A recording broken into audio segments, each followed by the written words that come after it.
Welcome, fellow your pothead, Joe Pop Puttyman here, and today we are reviewing episode 6 of What If, titled What If Killmonger Saved Tony Stark. Now, if at any point in this video you do like this video, make sure you hit that subscribe button. It really helps out the channel. Also, make sure you hit that like button and hit that notification bell so you'll know when I'm reviewing the next episode of What If. Now, of course, this is an Easter egg video. This is also going to be a video about what I feel about this episode, which I feel quite differently about this one.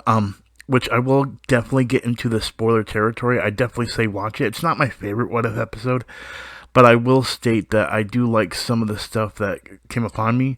And with that being said, I want to definitely go into the Easter eggs. So without, holding back, let's go ahead and get started with the first Easter egg. Now, this isn't much of an Easter egg, it's more of a plot device. So if you remember, if you're forgetting, because it has been a while now, actually, that you think about it, it's been over 10 years. This is when we got the first Iron Man and Tony Stark went on the path of Iron Man. But this one changes just a bit. And of course, if you're reading the title, then you know what the change is. Killmonger ends up rescuing Tony Stark when one of his bombs is about to explode on him, which, at the time made him change his ways when it comes to military. But then Killmonger coming in does definitely change that. So with that being said, we're going to continue with the Easter eggs and explain how majorly this drastically changed the MCU. And of course, here is our first Easter egg. You hear Killmonger saying that the 10 rings are after Tony Stark. Now, if you remember, Tony Stark did get kidnapped by the 10 rings. I think it's in Iron Man 3. And then, of course, Shang-Chi is now in theaters. And that actually has to do with the 10 rings. So, the major thing, and I'm glad that they're doing this, is that when it comes to the Mandarin and Iron Man, there's a huge path between those two characters. And it seems the MCU might be changing that for the good. Or not the MCU, but I should say What If, this What If series. So Killmonger saved him, stating that the 10 rings are after him, which is Mandarin's group. So I definitely can't wait to see what they talk about in this episode about Mandarin and, of course, the 10 rings. And if you haven't seen Shang-Chi, make sure you go see it in theaters. And if you haven't seen my review, actually, I'll go put a card right up here in the corner. A little card for you to go check out my review if you have not seen it yet. I definitely suggest seeing it if you have not, because I have a ton of Easter eggs I think you're going to love from that movie. Anyway, let's continue. Now, at this point, Killmonger is being investigated, of course, by Rhodey and, of course, Pepper Potts. Killmonger, because he saved Tony Stark's life, has gotten more praise and, has led to him having higher control when it comes to military weapons and upgrades and things of that nature. And of course, as you saw, Iron Man does not exist in this world because he never was captured to make the Iron Man suit.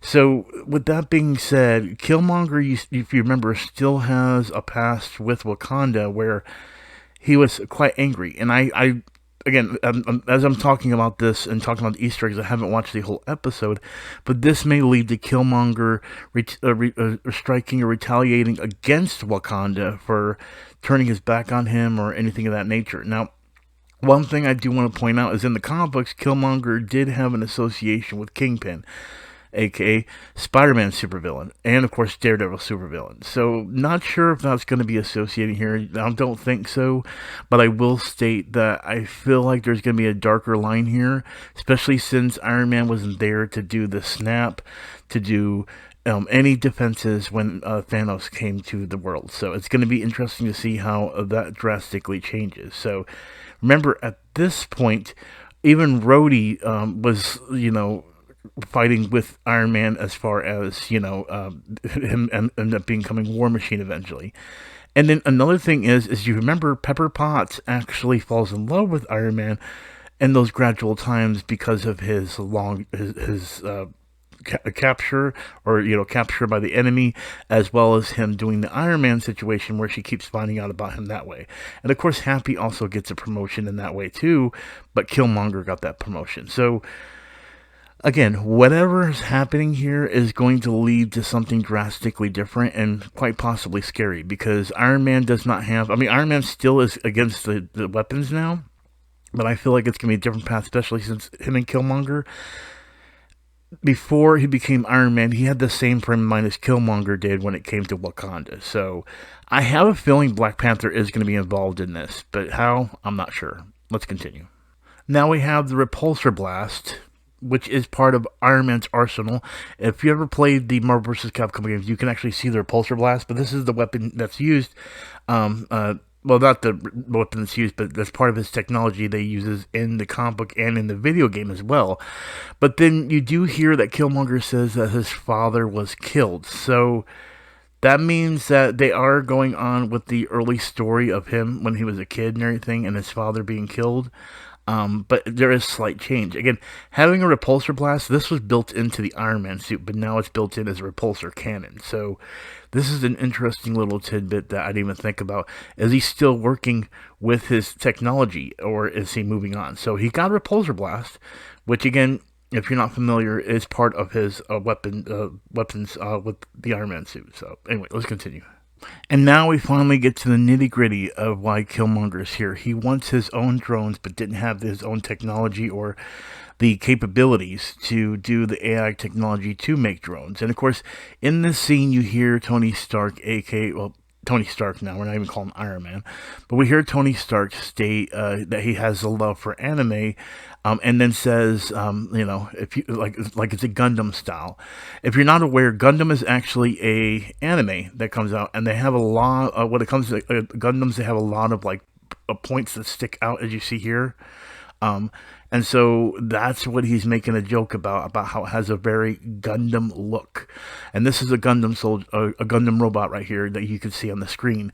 So it definitely has that feel of it as well. So that's basically what he's referring to when it comes, or it comes to Gundam. So anyway, let's continue.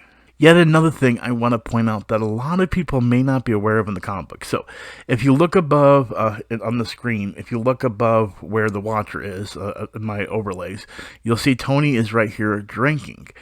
Well, the reason I'm bringing this up is because it seems like in this episode they're showing a lot of him drinking alcohol. The reason I'm bringing this up is because in the comic books, when it comes to Marvel, they have dealt with very, very serious issues, and one of those serious issues was Tony Stark and his alcoholism. Now, again, this is going to be a short episode, so I don't think they're going to deal with that. But he does say that he has a wicked hangover and then says to Jarvis to make some Bloody Marys.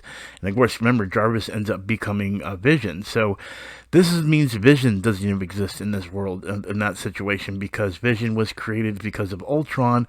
But of course, Ultron was created because of him making the Iron Man suit, which of course he never makes. So my theory is that this AI that they're making may end up becoming Ultron.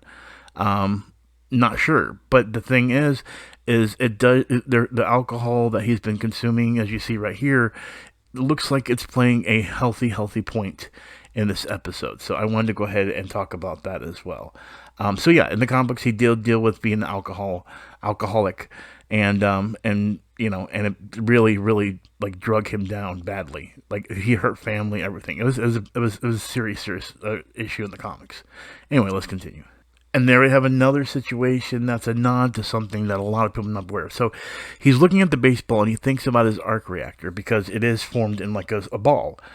But then he just shrugs it off as nothing. But if you think the arc reactor is what kept him alive, it gave him his powers in his Iron Man suit, and for him to ignore it does change the facts of this. So without the repulsor blast that you saw earlier that Killmonger picked up, and without the arc reactor, these are two things that were a major part of Iron Man and his in the Iron Man suit that, again, we don't have on here. So I'm a little bit afraid of where things are going to go, because he's not taking his own powers or own abilities, I say, from his Iron Man suit to make this droid or this liberator. And so this is going to be interesting to see what happens from here. And ladies and gentlemen, exactly as I said earlier, a catalyst. Killmonger said vibranium can be used, which means that they're going to have to go to Wakanda, and that Killmonger is going to have a chance to get his revenge through the use of Tony Stark. Killmonger is manipulating Tony Stark to get back into Wakanda. And I'm sure this droid that he's making is a part of his plan. Oh boy. Different stories makes Tony Stark a bad guy instead of the good guy that we know and love in the MCU. Crazy how one little thing could change everything. And that's what If is all about. This episode shows you exactly how things can change. Ulysses Claw, I never thought I'd foresee this happening. But it makes sense. So if you don't remember, Ulysses Claw was actually in the Black Panther movie, and it was also in Civil War for a brief moment. Ulysses Claw is actually a mortal enemy to Black Panther. If you remember, love how the image I get is small, but you'll see that it actually was, I can't remember the name of the actor, but he portrayed Ulysses Claw. And Ulysses Claw, again, in the comic book, is a major supervillain for Black Panther. So to see Ulysses Claw possibly hired by Tony Stark, this is down a path of villainy. And you can even see, based on Pepper Potts' reaction to it, she's not happy that he's going down this path either. And remember, she's always been the one to bring good into Tony Stark, but now Killmonger is bringing bad into Tony Stark. Again, Tony Stark not getting captured, building the Iron Man suit drastically changes everything, especially since Killmonger came into play. Amazing what they're doing here. See? Told you Black Panther would be involved. Oh boy. And now, because of what Killmonger did by killing Rhodey and killing Black Panther, but blaming it on Rhodey, means that there is going to be a war between America and Wakanda, which was something that they didn't want to do in the MCU, and they ended up stopping and working together. America and, of course, Wakanda with Captain America and Black Panther. That's not the case here now. We definitely are going to have a war between America and Wakanda because of the death of a soldier in both ranks. Well, a king and a soldier, Black Panther and Rhodey. All because of Killmonger, and all because he saved Tony Stark's life, and Tony Stark trusts him. Don't trust the enemy. Don't trust the enemy. Now, another point I want to go ahead and point out. This is T'Challa, aka Black Panther's father. If you remember in the MCU, he ends up dying because of the connection between America and Wakanda soldier or soil trying to make peace with each other. And during one of the summits, he ends up dying, if you remember correctly, during Civil War, I think it was.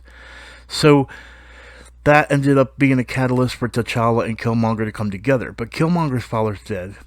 Black Panther's father is not dead. This is changing the effects of what happened in MCU, with Killmonger being so manipulative, killing Tony Stark, controlling the military army, building his soldiers, killing Claw and bringing it to Wakanda definitely changes things. Now, I paused it here. I don't know what the ending's going to be. But we'll definitely be talking about that right after I watch it. So, boy, the twists and turns this What If episode has brought. And there you guys have it.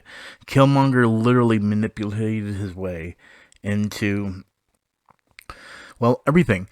He manipulated everyone. Luckily, T'Challa's sister and Pepper Potts know the truth and become the new heroes of the MCU.